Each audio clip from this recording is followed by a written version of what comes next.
And a very good evening to you, and welcome to Politics 101. Politics 101 on a Wednesday night. Tonight, we have a special program.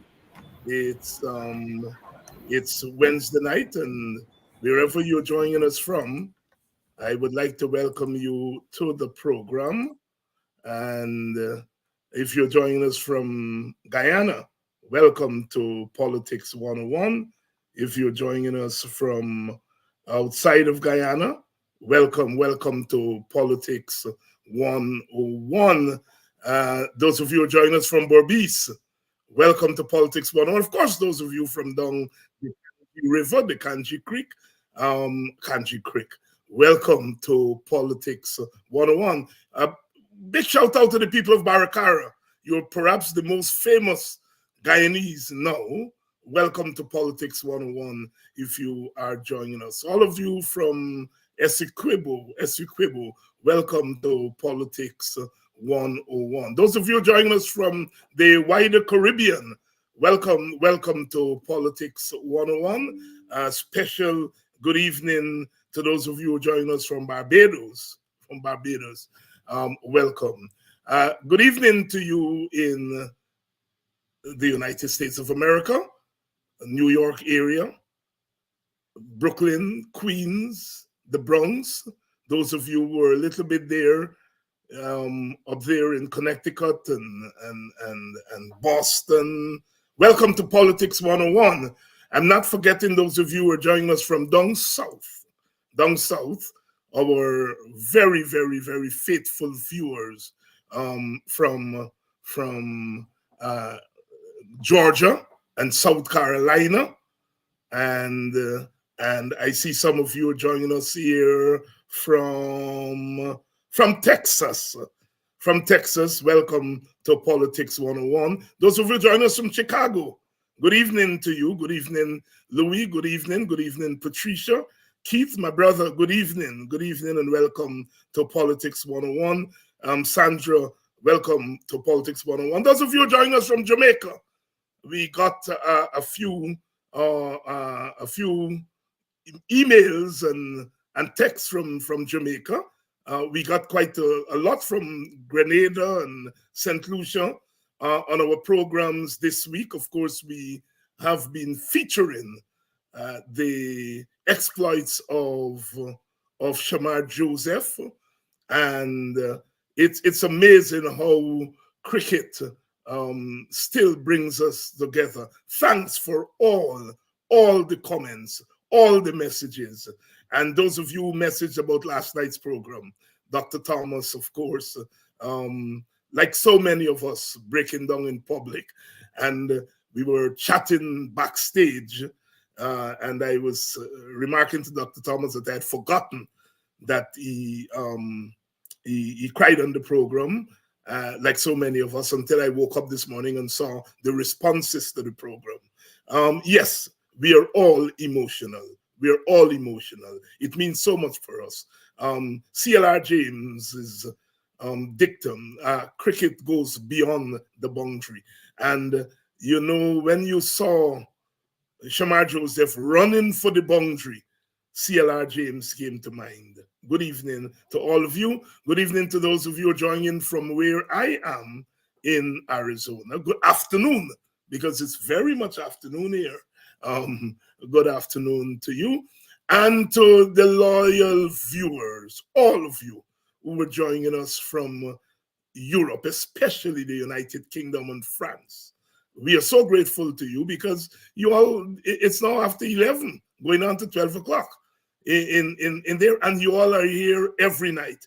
I continue to say that when the history of this period is written, all of you who come on to these programs would be in the front seat of that history, because really political communication is being changed, and we hope that we are making our contribution here, as we say over and over and over again. This is not just about party contestation. Certainly for me, it's not. It's about public education and public mobilization of our people at this critical point in our history. What are we going to do about our country? Where in this era of oil and gas, what are we going to do with it? What are we going to do with our country? And so for me, that is most important. There are going to be the nights and the times when I do the red meat thing and so on, and you all know that. But for me, the primary objective here is to socialize a new consciousness among our people, both at home and abroad, so that we can determine the way forward. And you all know I've said over and over again on this program that what's happening in Gaza is important for us in Guyana, for us in the Caribbean, because we are post-plantation states. We are small, vulnerable states. And as we see the global order as it is unfolding in Gaza, we have to be concerned. And of course, that little historical note that Israel could have been in our country, Guyana, it's something that we take for granted, but it's an important reminder. I would like to welcome all of you. Good evening, Lynette, my countrywoman, Lynette Zephyr, Lynette Greenwood, all the Lynnettes from Buxton and Annandale, you all are out tonight. And I see Le Penitence. Le Penitence is in the house. You know, when I was a small boy, and you come down to town, you know, to buy runner and blood and so on, and thing to go home for my auntie to make black, because we sell black pudding and so on. You go to Border Market, and then you walk to Big Market to buy the little things there, and then the car park. And then sometimes you would say, go to take a car and go to Penitent Market. The Penitence, in the house. Good evening to you. Good night to you, my brother Winston. And Vibert White from Grove. Every time I pass Grove, Vibert, you all is a tongue you all get there, you know. You all like if it's Jack Strong in Grove there. It's so good to have all of you here. And tonight, of course, we are going to be talking about what's happening in Gaza. And the title of our program tonight, it's there. It's there, the title of our program. Genocide in Gaza. You can pose it as a question. You can pose it as a statement. But the important thing there is genocide. And we, as Martin Carter said, who are painters of an ancient skies, discoverers of new planets, sudden stars, we are the world's hope. We are the world's hope.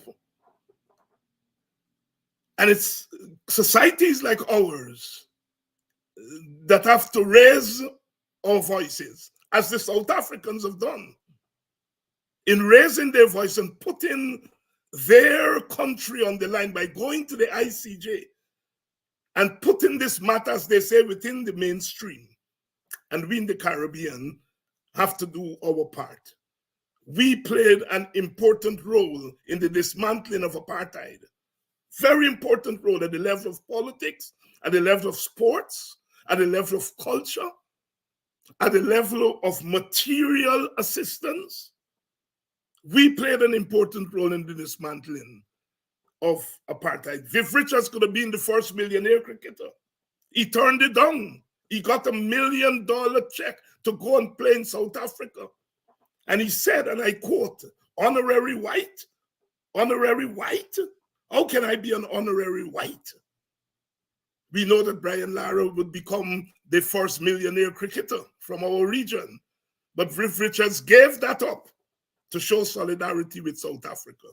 And so when we are talking about what's happening in Gaza, it's very important that we show that solidarity. Welcome to Politics 101. We have a big team tonight. Big cast tonight. My friend Kwesi Ojingo, you know, I tell you all, when Kwesi doing play, you get about 40 people on the stage. He said by me like big cast. But tonight we have a big cast. We have a big cast, and we have Mr. Gerald Pereira, who's the leader of the Organization for the Victory of the People. Those of you who pay attention to the newspapers, he writes there in the newspapers, his letter does belong. So and he's a well-known Pan-Africanist. And we have let's see here, Professor Thomas is back. Professor Clive Thomas is back. You know that Professor Thomas was on last night. And we have here former President of Guyana, Donald Ramotar, who has been leading the way in the public media in keeping the Gaza issue alive, keeping it on the front burner. On the front burner. On the front burner. Welcome to President Ramotar's first time, and it's the first time for Gerald Pereira too. So they're making their debut on Politics 101. And my co-host for tonight is Rohit Kanhai, who is a political activist, executive member of the WPA, and he's going to help me to navigate the program tonight. Himself, an activist and a keen observer of what's happening on the international scene. So, gentlemen, I would like to welcome all of you to Politics 101 and this discussion tonight. Thank you. And those of you, please share the link. Please share the link. I can't do it like Gerald. Share the damn link, man. I can't do it like Gerald, but you all please share the link. Let everybody know it's happening. It's 7 o'clock. And 7 o'clock, it's Politics 101. Politics 101. Good evening, Ras Ricardo. Good evening, Rastaman. It's good to see the Rastafarians coming out in numbers tonight, because you all have helped to shape the world that we live in. In 1930, striking that blow in Jamaica, going up to the pinnacle and setting up that commune and introducing a high level of cultural resistance, And we in the Caribbean cannot be where we are without the input of the Rasta man and Rasta women. Big up to you all, and welcome to Politics 101. Gentlemen, good evening. And let me pose this innocent question, I hope. And that is, why on the last day of January 2024, we should be talking about Gaza? We could be talking about any number of things. It's budget time. We could be continue to talk about Shamar Joseph. There's so many things to talk about in our country and our region, but here we are talking about Gaza. Why? And President Ramotar, I'll call you President Ramotar for the first time. After now it's Donald, because you and me go back a long way. So I think I can call you Donald. But out of respect, President Ramotar, you will take the new ball. Why should we be talking, as we are doing tonight, about Gaza and what's happening there?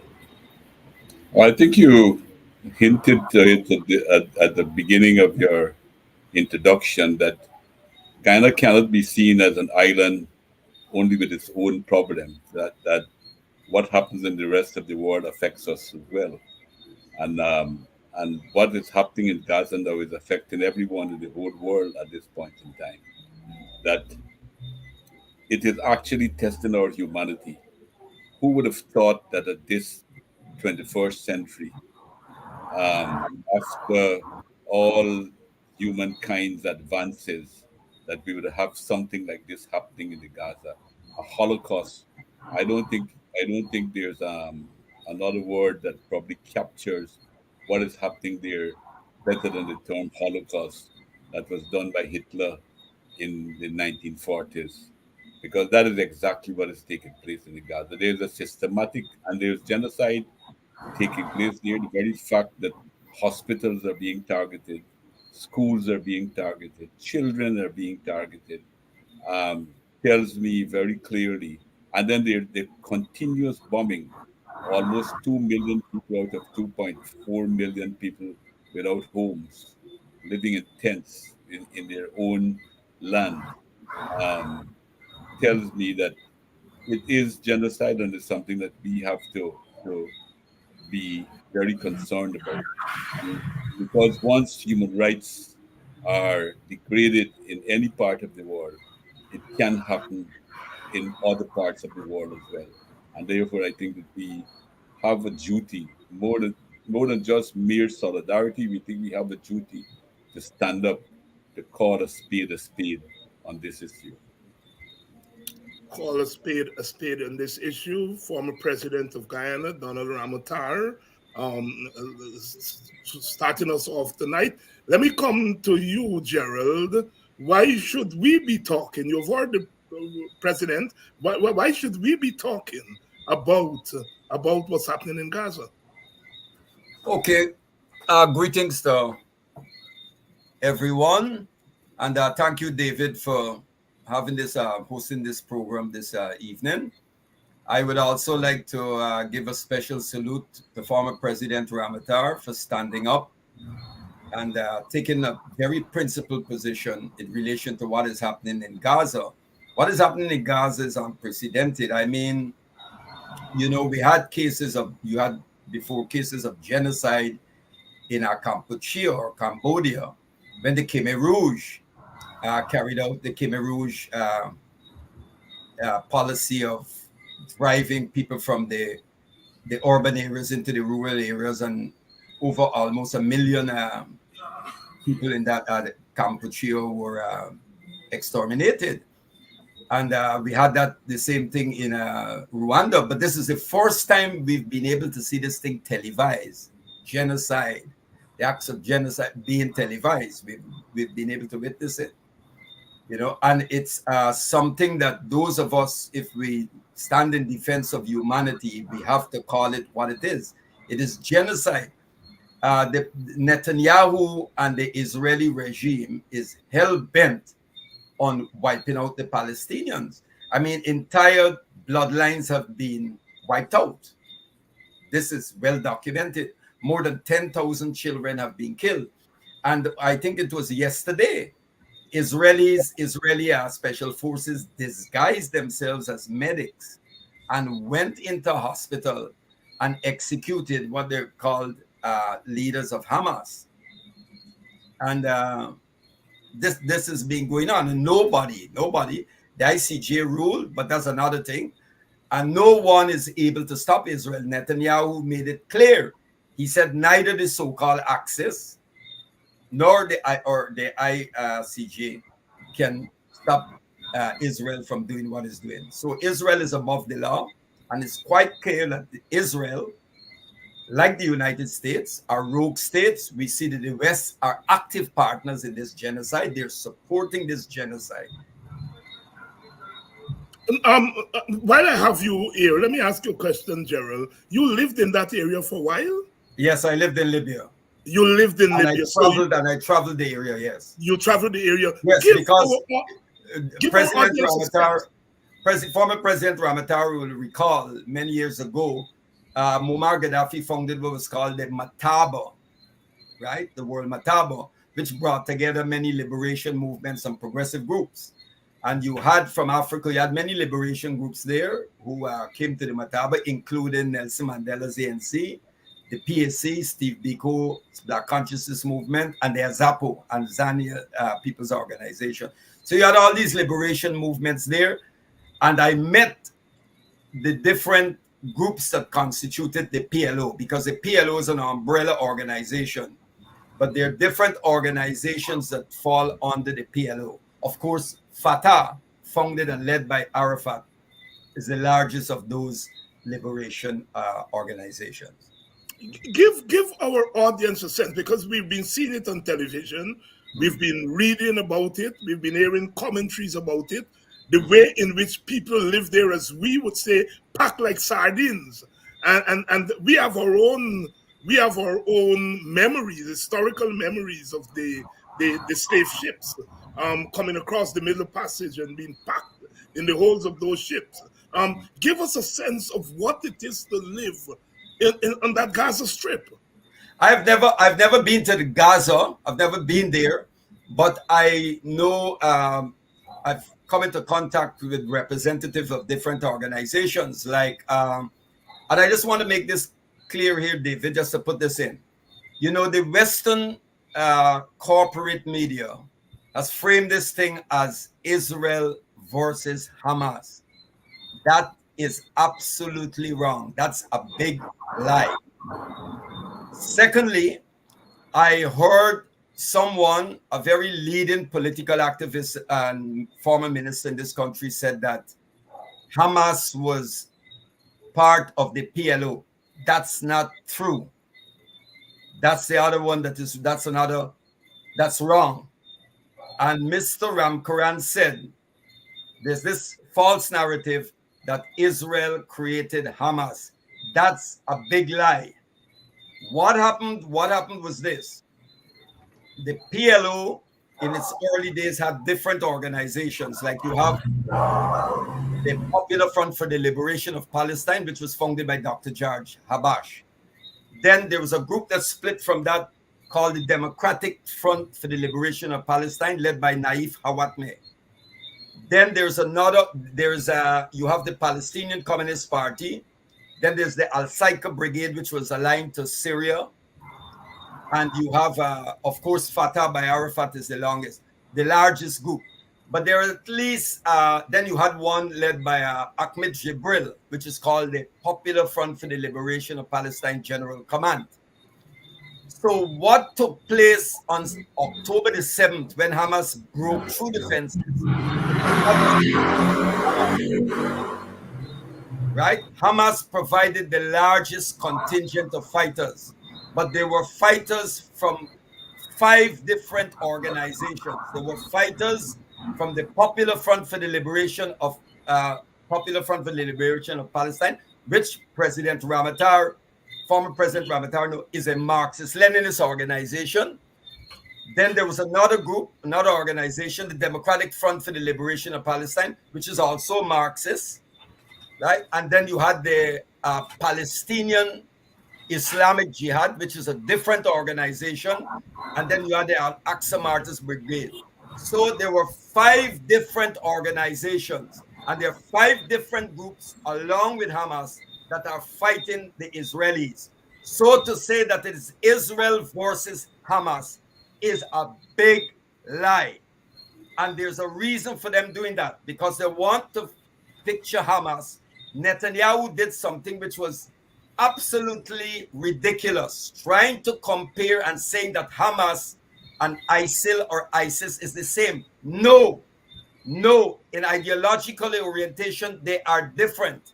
And a very interesting thing here, gentlemen, is have you noticed that since this conflict started, this battle started, have you heard anything from ISIL?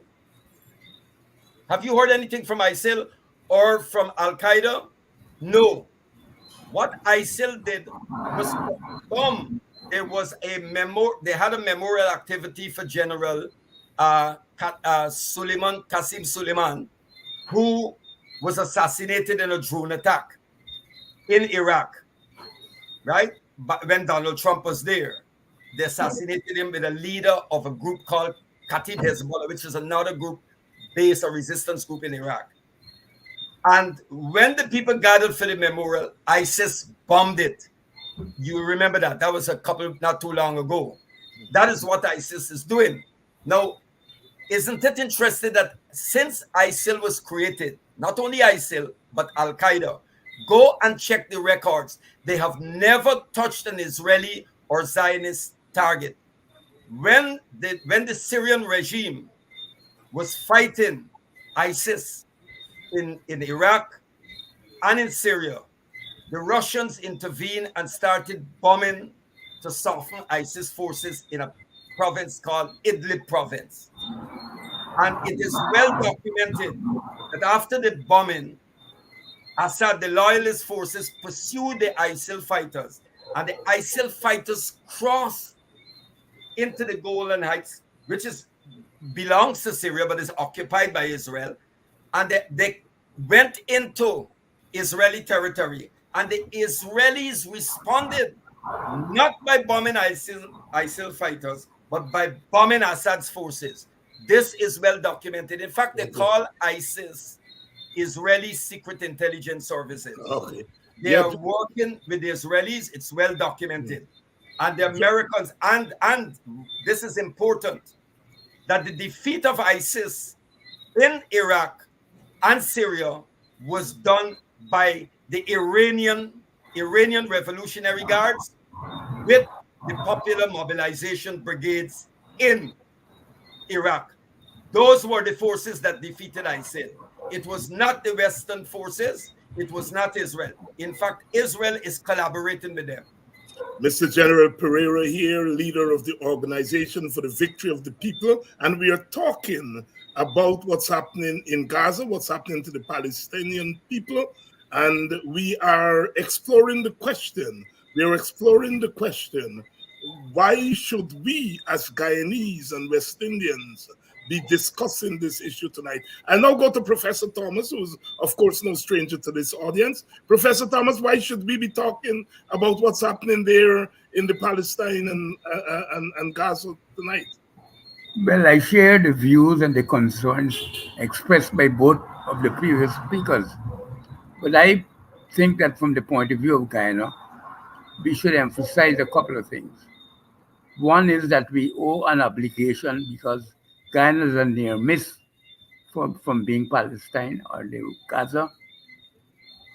So we owe an obligation to show solidarity with the peoples of Gaza, and we should act as strongly as we can in the political manner to show our disagreement with what is taking place. And secondly, I believe that we should use whatever space there is to pressure the authorities in our country, where we are citizens, to take actions that support the Gazan people.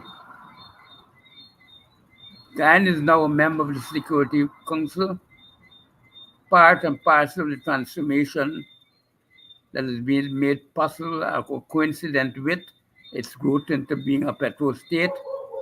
And I think some of those responsibilities that it has to execute at the level of the Security Council, we should be very vigilant on and ensure that they do, in fact, not succumb to the artifices of the big imperialist powers, and that they show solidarity with the Gazan people. I think I noticed a letter from Mr. Pereira pointing out that he was quite disappointed that we did not show enough support to the Houthis, who were at least making a gesture as practical as they could and as much as they can afford to prevent the continued genocide in Gaza, and that we were not acting in the best interest of them in the way in which we are operating within the Security Council. And I think that we should use our influence to ensure that it becomes such a part of the national debate that we bring all the authorities, all those responsible for actions, to the full public scrutiny of their actions, because I'm not sure what is happening in the Security Council. I try to check it out from day to day, but there's so many different things happening. And I know in particular what is going to be crucially important is what will happen if the Security Council, as it says it will do, take up the position of the ICJ based on their preliminary rulings on the South African case. We have to ensure that our authorities that represent us in Guyana take the correct progressive position. So that is my specific concern.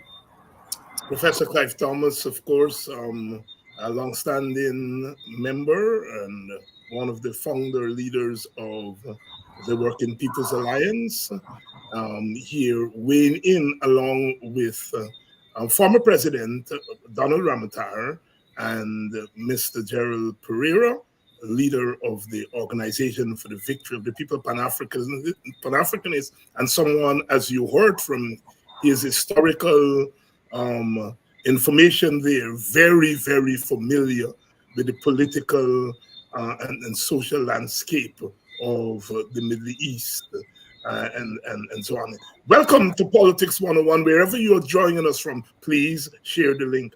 Let me bring in my co-host, Mr. Rohit Kanhai. And Rohit, you can, before you pose your first question, weigh in on the question that I pose as to why we should be talking about what's happening in Gaza here tonight. Over to you.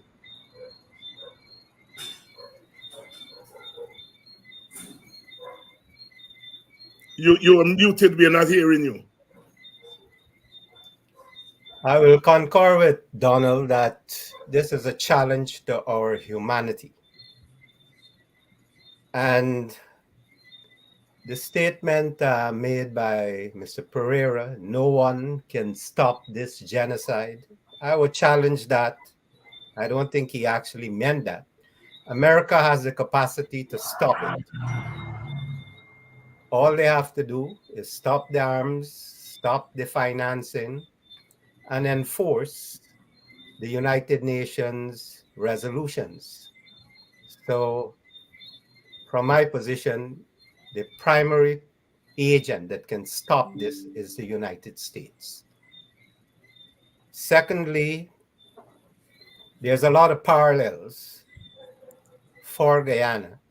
As Dr. Thomas said, we have a historical link. There was the possibility of Israel having some connection to Guyana, perhaps settling here in Guyana. But the South African connection, you have to have a very profound admiration for the South African in challenging at the International Criminal Court what's going on. It shows that the connection South Africa had as an apartheid state with Palestine that connection came at the moment when the Palestinians truly needed it. Furthermore, this situation has gotten worse since the ICC ruling. On Friday, they're supposed to make a very important announcement. But the Israelis have stepped up in face of what was said by the ICC. They have done everything. The ICJ, you mean the ICJ? The ICJ, they have done everything to exacerbate the very conditions that should be stopped. And given the recent claim that there were Hamas members in the October 7th attack, even the 5 countries cutting off aid, this is beyond comprehension. Precisely when that aid is necessary, the survival that is being cut off, there's a degree of madness that befoggles the mind. How is this possible in the world in which we exist? Mm-hmm. Okay. Any questions for the panel, Rohit? Any questions for the panel? Yes. I think Dr. Thomas, Clive, revealed an amazing level of humanity, which is what the topic we're discussing right now, or humanity, when the oil resources of Guyana last night, and I'm tying this in to Gaza, he said to us that the money we have in Guyana, it's like winning the lottery to a large extent. What do you do with that money? And he said we should humanize Guyanese society by spending that oil money on living, raising the living standards of poor Guyanese immediately. That is the Buxton proposal.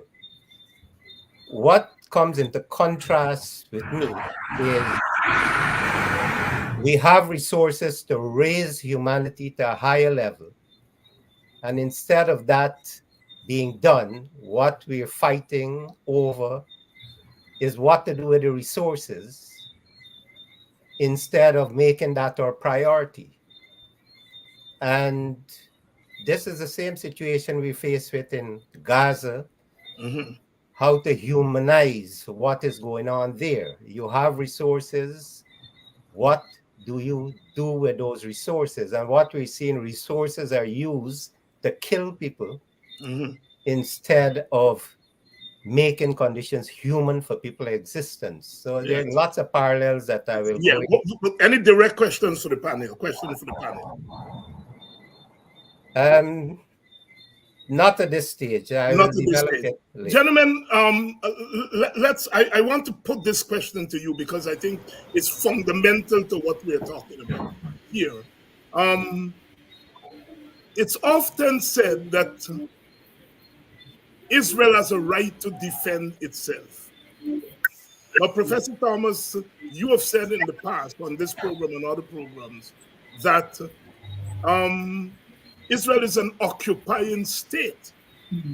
An occupying state doesn't have the right to self-defense. And I want to throw that question out for discussion here tonight, starting, of course, with you, Donald, then to Gerald, and then we go back to CY. I would agree with that assessment that Israel is an occupying power. And it is the Palestinian that has not only a right to defend themselves, but a right to fight, to resist the occupation. And that is where I think the media, the international media that Gerald spoke about, needs to be considered, because I think that there's a deliberate attempt to frame Hamas as a terrorist organization. But a lot of what happened in October 7th is now beginning to come out more clearly, that the targets that Hamas had, in fact, Hamas made a statement, I don't know if you saw it, a very interesting statement, but all their targets were military targets. Most of the people who were killed, I'm not saying that none of the persons who died there, innocent persons, were not killed by Hamas or the fighters who were there. But most of the people who were killed on that day, the Israelis who were killed, were done by the Israeli forces.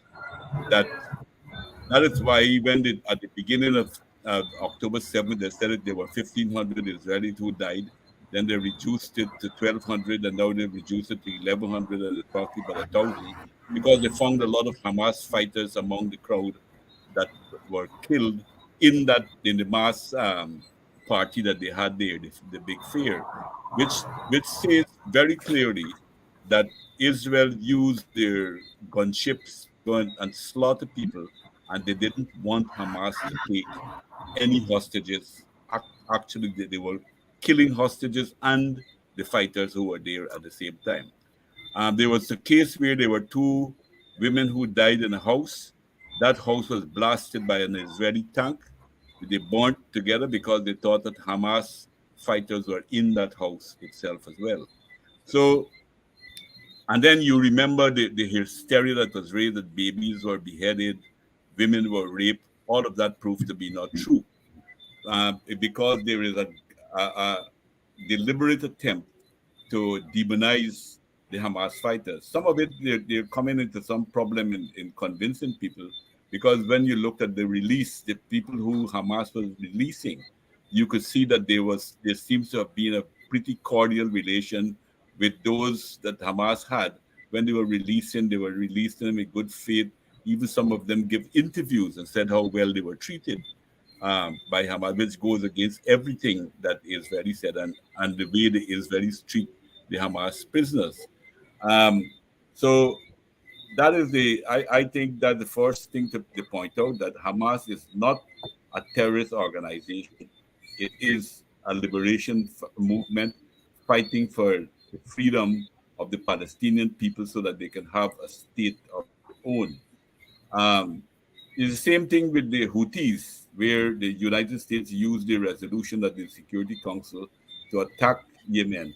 But the Yemeni Houthis were the only persons, apart from the South Africans, who were doing something very tangible to stop the slaughter and the genocide that is taking place within the within Gaza at this point in time. Um, I have called on not only I was calling on the whole of the CARICOM, because I think we have to recognize the strength of our geopolitics political situation. But I think that if CARICOM stands together, they will make a bigger impact internationally on everything that is there. And there's one CARICOM country that stands out, that's Belize, that broke diplomatic relations with Israel. But I think that CARICOM countries, based on our own history and our own everything that we have in common, should at least, at the minimum, suspend, if they don't want to break relations, at least suspend relationship with the Israeli forces. I want to go back to this question of Rohit mentioned that the Americans can stop it, and that, to my mind, is in theory. That if you look generally at over the years what has taken place in the American society, um, most of the most of the Congress people and the senators do they owe their position to the support that was given by AIPAC, the Israeli lobbyist group in the United States. And also, if you look at the composition of the State Department, beginning from Blinken himself, and many of the leading officials in the State Department, I believe, I don't have any evidence, but I believe that if we know for a fact there's record, there are books written about the influence of the Israeli lobby on elections in the Congress and in the Senate, then I think by extension, we will see that that body will have the same kind of authority in influencing appointments to key areas, particularly in places like in the State Department and other areas of that nature. That is why Netanyahu embarrassed the American government several times when he went and addressed the joint Congress and Senate and so forth, and many of those things. So I think the influence of APAC is very strong. I agree that the Americans can stop doing a lot of the things that they're doing, but how free are they to do that is another matter. It's interesting that I'm speaking about the most powerful country in the world seems to be paralyzed by the influence of APAC at this point in time. The other point I will like to make is that um, the breakdown, what Gaza is showing us now too, is that it's extremely worrying for us and for any country in the world, not only for us but all the countries in the world, the breakdown of international institutions, including the United Nations itself. Um, look, we spoke about them stopping financing the UN body that provides a very essential support to the Palestinian people. Um, to me, that seems to be in response to what is taken, what the court has ruled, and that they are using that as an excuse to try to either force concessions from Hamas or to continue to punish the Palestinian people at a time when the Palestinian people have no kind of services, sanitary services, health services, educational services. Even life is so uncertain in Palestine at this point in time. To withdraw that kind of support from them at this type makes them just as guilty. All the countries that are withdrawing this support makes them just as guilty as Israel itself in what is taking place. But the breaking down of international institutions, Israel disregarding the court's ruling, making it worse, as somebody mentioned here just now, tells us that they feel that they can that they are very well protected and they can do as they please. Um, and there's another aspect I believe that that we must take into consideration is a personal aspect of Netanyahu. Netanyahu will go to jail for corruption if he was not the prime minister of Israel.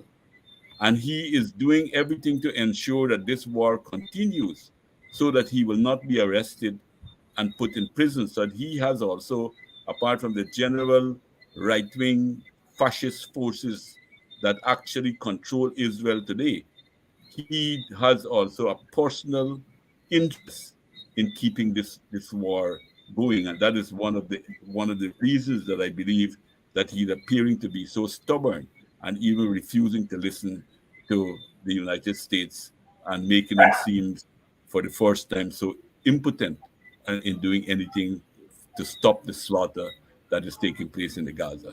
That is my initial comments. Former President of Guyana, Donald Ramotar, here on Politics 101. Only on Politics 101 can we find common ground. I remember, and CY and Donald and Rohit may remember this. I remember in 1983, when the U.S. invaded Grenada, it was quite a thing to see the WPA, the PPP, and the PNC picketing the American embassy together. And those were the war days. Those were the war days. And we all came together in front of the American embassy on the issue of the invasion of Grenada. There are times when our politics, our internal politics give way to the international situation. Let me bring in Mr. Gerald Pereira again. The same question. The whole issue of Israel being an occupying state and the consequences of that. You're muted, Gerald. Sorry. I fully endorse the position of Dr. Thomas and Mr. Ramotar. Israel is an occupying power, and the Palestinians have a legitimate right to resist. Having said that, I was not surprised when South Africa brought the case before the ICJ. You have to go back to the link between the liberation movements in South Africa and the Palestinian Liberation Organization. When the ANC in South Africa and the PAC, the ANC and PAC in South Africa, as well as MPLA in Angola and SWAPO in Namibia, when they were fighting the apartheid regime, the apartheid regime in South Africa was cooperating with Israel in the transfer of nuclear technology. I had the opportunity of listening to Fidel Castro at the World Conference Against Racism in South Africa, where he spoke at the stadium. And Fidel said that one of the things the Cuban fighters and the liberation forces had to do in the battlefield was to adjust the tactics, because South Africa was prepared to use limited nuclear strikes against the frontline nations with the full knowledge of the United States and the West, and that Israel provided the nuclear know-how to South Africa. So South Africa had this nuclear technology. And one of the conditions for the transfer of power when Mandela came into office was that the nuclear technology will not fall into the hand of the black government. It will be handed over. So it was okay if the white regime had nuclear weapons to nuke black people. But the minute the ANC came into office, they had to hand over that.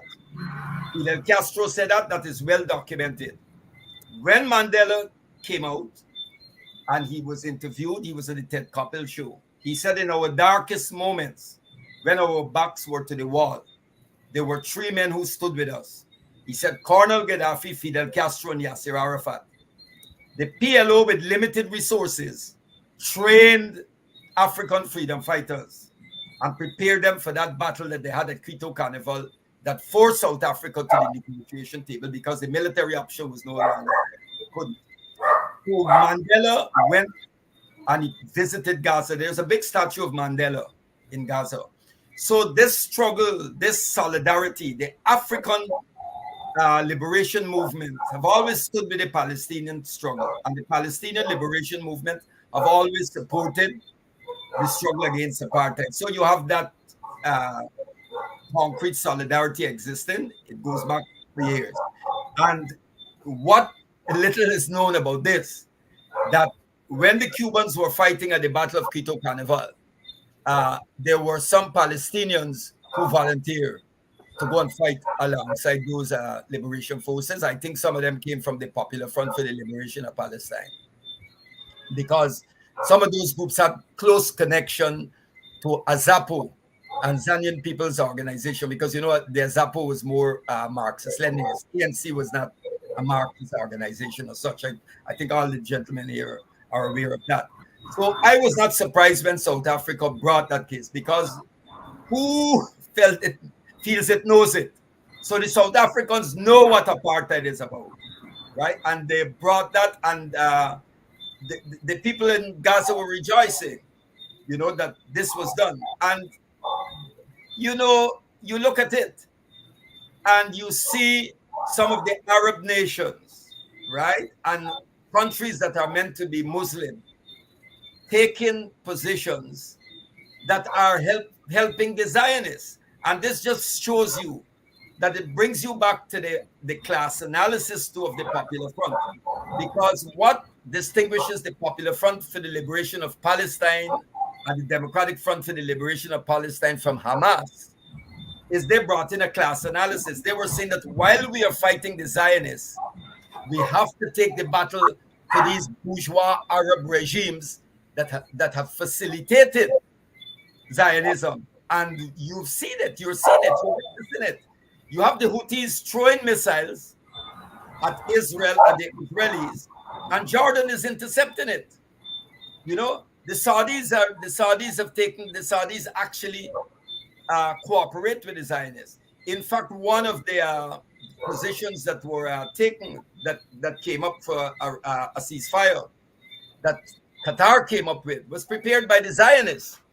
So, you know, this is at the end of the day too. You have all these contradictions. Right. But the Arab regimes, right?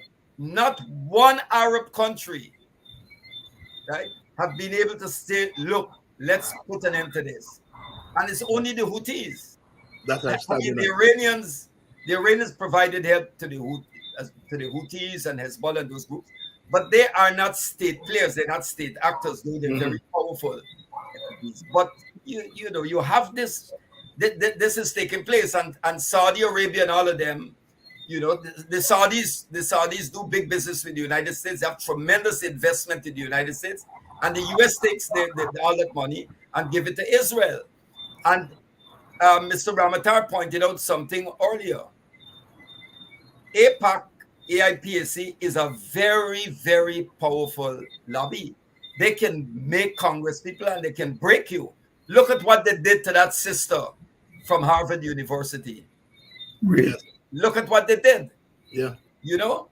And Netanyahu know what he is talking about. He said they cannot stop us. They will not, no one can stop us. And he knows what he's talking about. And I think, he wants to hear it, I think it's absurd to appeal to the devil to stop one of his demons. You know, it just is not going to happen. Farrakhan once said, you cannot appeal to the beast. The beast has no ability to reason. Yeah. Gerald Pereira here, contributing to our discussion tonight, and we talk about what's happening in Palestine. What's happening in Gaza. Professor Thomas, we were, of course, commenting on your observation about Israel being an occupying state. If there's anything you wish to add to what Donald and Gerald said, you can. But I also want you to tackle the question of the significance of the South African case that went before the ICJ. Over to you. Okay, I have one brief footnote on what was exchanged before. In point of fact, there were about 12 people who have been challenged as being complicit in the Hamas operation that started the war on October the 7th. That allegation has been made from all places. Guess where? Israel. So the fact that they accepted it as an allegation has forced the United Nations to preempt the results by firing the people immediately. And when it is pointed out to them that this represents less than 0.01% of the people they employ, they are now embarrassed. But they found themselves in a situation now, and the US is trying to appease it by saying they're willing to restart once they clear up the issues satisfactorily. So the extent of the control that Netanyahu has been able to exhibit in the relations with the US is, I think, remarkable. But much of it has to do with the fact that I think Biden is really, the President of the United States, Biden, has really capitulated. He does not want to do anything other than what is being done. I don't know where he sees his logic from. And it has led to a severe disappointment among young radicals in the United States. I don't know anyone that I used to know who support him and who don't even go to vote. So we have to expect tremendous changes coming after the elections this year. I personally do not think that he would get back into power. There has to be a ceasefire and several months of living with a ceasefire for people to ever think of voting up for him again. So much has been a disillusionment. So I think we have to take the fact that the politics going forward is going to be very complicated. It's going to be Not very just complicated. Yes. politics, because I'm as fearful of Trump as I'm disappointed by what has emerged so far, because he is truly a wild card, and I have a foreboding that we might end up in an apocalypse, a deep foreboding, because I can't see how these problems can be resolved otherwise. And the easy linkage between acknowledging and normalizing what Israel is doing, even to the extent of accepting this trivial complaint about 12 Hamas people being involved in the activities of the UN in terms of giving aid and support, humanitarian support to Israel. That's a flimsy excuse for denying people at this point of time where they can see after the case has been brought by South Africa, how much suffocation has been taking place. And I think with all that evidence before us, it's hard to see how humanity can come back on a normal plane. That's just my feeling. I had deep feeling. Probably I should say not so much a feeling as a fear. Literally, I'm fearful that will be the outcome. Because I cannot see how Trump could lose. Fearful of Biden has defeated himself. Yeah, Biden has defeated himself. Trump has no idea of international politics. Yeah. Trump's brain and actions are all dictated by the ATM machine. Yeah. If I may add to something that Clive said there, we must not forget that some of the responsibility of what is happening today began with Trump, that he was the one who recognized West Jerusalem as the capital of Israel. Yes, and therefore he will not help me. Yeah, he continued that way.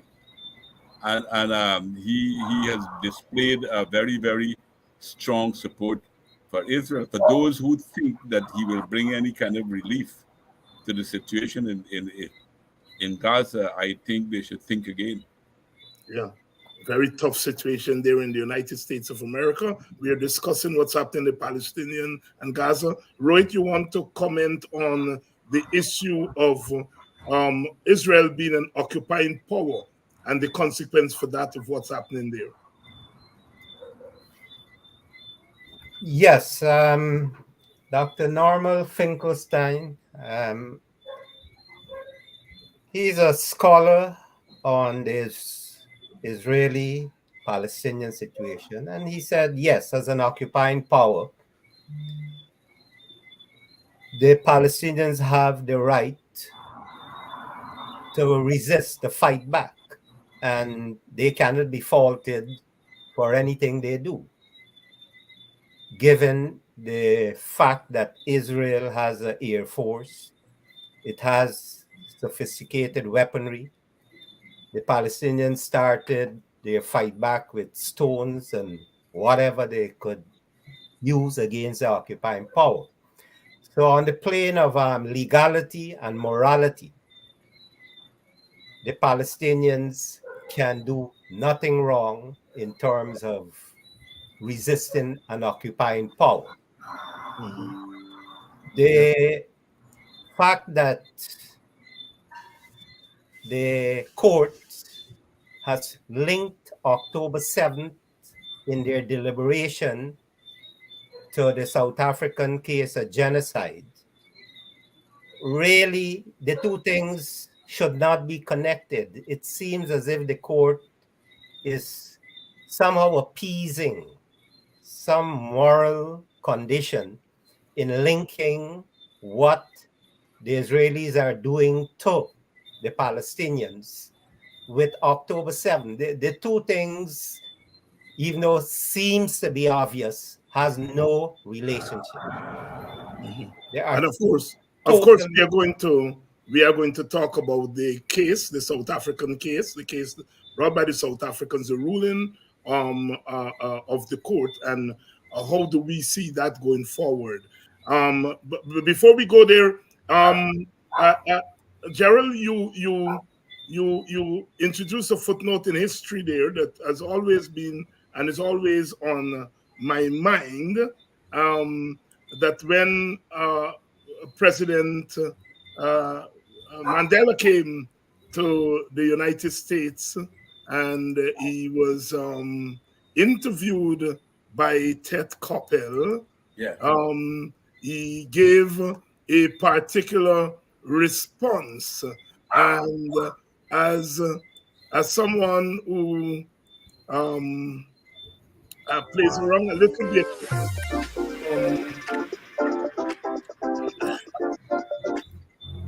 right about now, ladies and gentlemen, there's one thing you must do actually when you're going back. The first thing is ask you come up and say yes when you're going back. Yes, right about now, ladies and gentlemen, the next performer on stage, we all know him as the Calypso King of the World. Will you please welcome on stage here at the Paramount, Slinger Francisco, the mighty Sparrow.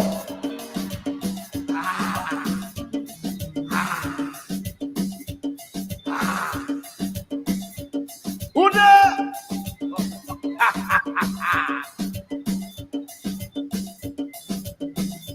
Say what?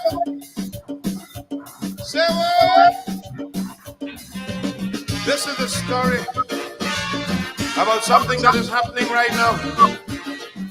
A man who is now president of his country in South Africa came to the United States not long ago. He was interviewed on television. And I remember he got inside the bush. I am Nelson Mandela, freedom fighter, liberator of my people in South Africa. Mr. Koppel, should it become necessary that I deal with the devil to ensure my success and liberation of the people, then so be it. Because I owe no apology. In your response to my question, self-explanatory. It says,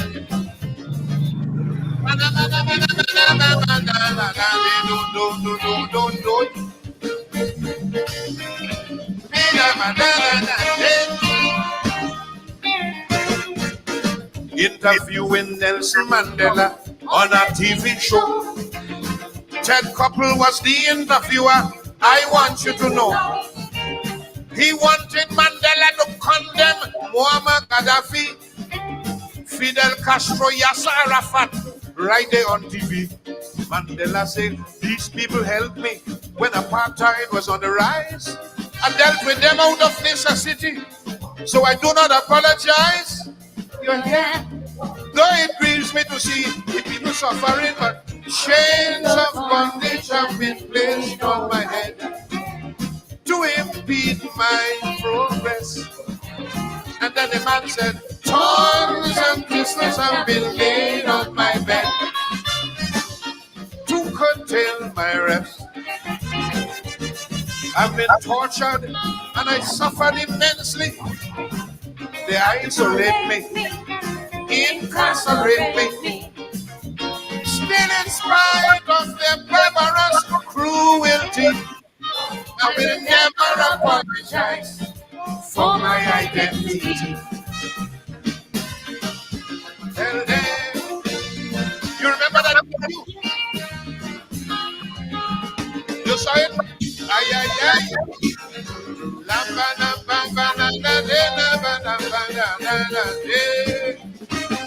And then he said, no apology for my color. It is part of me. I'm wearing it bravely with honor, pride, and dignity. How can I say sorry for a birthright made proud by my forefathers? A skin that blends with the darkest of night, yet distinguishes me from others. There were times I know because of it, tears of sorrow had filled my eyes. But the Lord made me free in spirit, and I do not apologize. You're here. Though it grieves me to see the people suffering, but chains of bondage have been placed on my head to impede my progress. And then the man said, thorns and crystals have been laid on my neck to curtail my rest. They subject me to gross inhumanity, brutality, hostility. No matter how rough their tactics be, I will never apologize for my identity. That's Marossi.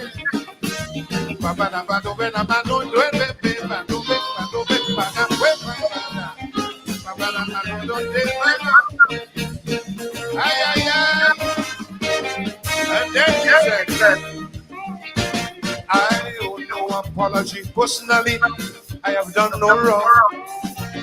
And what I have endured physically have made me more strong. How can I be ashamed of a mind that refuses to be twisted? A heart as warm as the morning sunshine, a character so gifted with these trials and tribulation. I am fulfilling destiny in my quest for emancipation.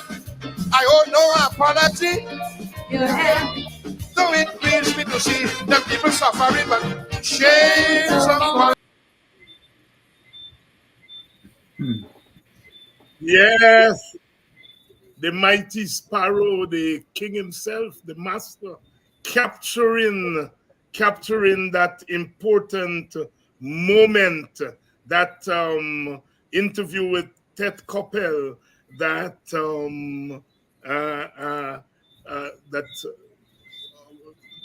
Gerald referenced. Sparrow there capturing, and I remember that interview very well, telling Mr. Koppel I owe no apology. And so that case before the ICJ brought by South Africa, I think it's a tribute to Mandela himself, who refused to condemn Gaddafi and Castro and Arafat right there on TV. Donna, let me start with you. I don't know. We have lost. We seem to have lost Gerald. I hope he comes back. Let me start with you. That case that brought by South Africa, the outcome, and how do you see it going forward? I think it, as I said, I wrote about it. I said I think I recognize that South Africa saved our humanity, some remnants of it for what is taking place in Gaza, because what is taking place is indescribable, the horrors that is taking place there. So that was very welcome. I mean, South Africa did it when it shows you also that South Africa has a level of independence that a lot of countries in the world don't have, in the sense that look at all the Arab countries, none of them have come forward to make that case. It was left to South Africa to do so. And I think that largely has to do with the influence of the United States and some of the European Union countries. But South Africa was able to resist all of those pressures. I don't have any doubt in my mind that they came under pressure too, but they resisted those pressures and stood on the grounds of principle, something that is so lacking today in our world. Um, on the results of the case, I think it was generally I will go along with the reviews that it has been positive, but I am still disappointed that they didn't come out with a demand for a ceasefire. Looking at what is taking place in the Gaza there, I think they should have called for a ceasefire, and that is my biggest disappointment with it.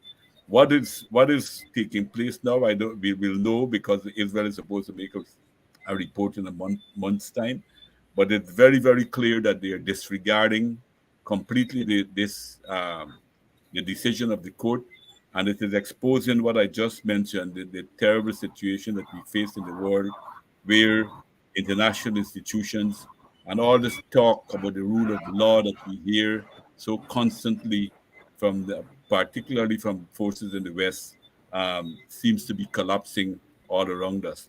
And that is, as I mentioned earlier, is extremely dangerous for us, because for small states like us, we depend for our protection a lot on the people to abide by international law and respect decisions of international institutions as the ICJ. So I think it has served to really take the mask off of a lot of people who lecture us about human rights and about the rule of law, when they have it in their power to enforce the decision of one of the highest courts in the world, or if not the highest court in the world, and they're refusing to do so and finding ways and means to try to twist the decisions of the court at this point in time. CY, the South African case, the outcome. I completely share everything that has been said, but my expectations perhaps are a little more optimistic.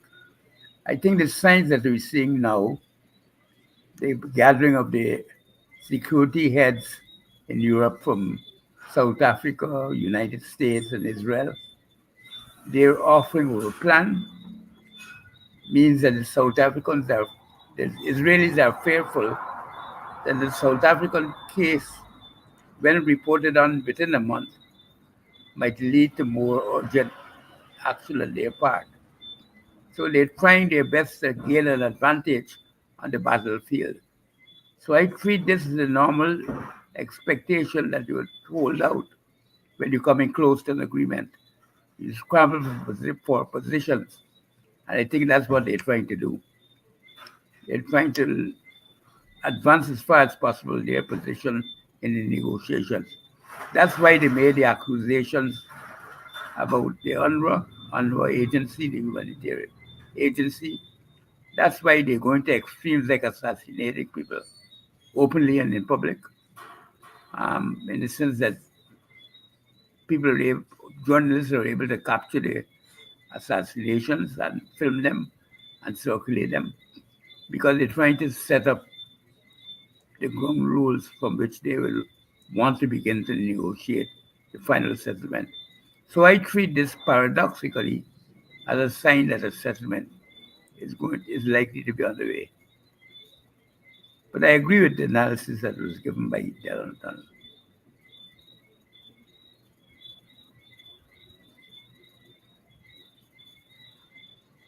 Rohit, your comments on the South African case? We're trying to get Mr. Pereira back on. Rohit, your comments on the South African case? Yes, I think the South African case challenges the world order that America has headed since the beginning, the ending of the Second World War. The authority that America was the leader of democracy and human rights. We are witnessing a collapse of the world order. It has already collapsed, led by the liberal democratic forces.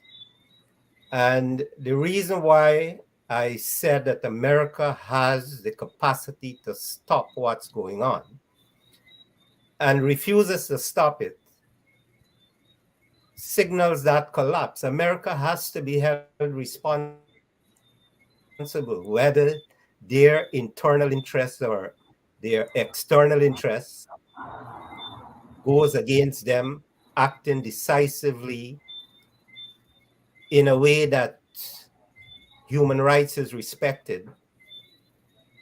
I think that there's a crisis in the world order, and we have to have a new world order. So the South African case brings that to the fore. Will they flaunt any decision as they have done? And as Dr. Thomas just referred to, they're trying to subvert any decision from bringing a ceasefire into effect. It's at that stage where the world order has to change. The world order has to change. Rohit, we've been trying to get Gerald Pereira back on. We seem to have not been successful. I thought the program had finished. Yeah, no. Appeared. You're very lucky to find me. Because I saw my photograph. Tell you what, gentlemen, we have really touched on quite a few subjects tonight, but there's still a lot to discuss. With your permission, we will resume this conversation next week, Wednesday. If it's a convenient time for everybody, we'll come back next week, Wednesday, and we will continue this discussion because there are a number of other questions I want us to explore. So I want to thank you all for coming through. I know Gerald is somewhere backstage, but I can't seem to get him back on. Sorry, Gerald. And I want to thank all of you for coming on. I want to thank especially Glennis and John, who wrote me. They're big supporters of this program, and they insisted that I do a program on the Palestine and Gaza and what's happening there. And I agreed with that request and ends this program. So with your permission, gentlemen, next week, same time, same place, we'll come back to continue this discussion because there are so many implications. We have not really touched on, Donald did raise the question of CARICOM and what CARICOM could be doing, should be doing. We didn't get into that subject as much as we would want to, but we will start off with that when we come back next week. Thank you all very much for coming through. Okay, thank you. Good night. Thank you. Bye. And to you, the audience, thank you very much for staying with us. Thank you very much for coming through. Without you, there is no program. And sometimes we have to pivot from our contentious internal politics and really deal with issues that impact us from the outside. From the outside. Politics are more than just party politics. And I am grateful to you all for staying with us tonight. I'm going to see you all tomorrow night. Tomorrow night, who do I have on? I think I have Eric Phillips and Vincent Alexander on tomorrow night to continue that discussion that they started last week. So I'm going to see you all tomorrow night. Be good, and as usual, love is the watchword here.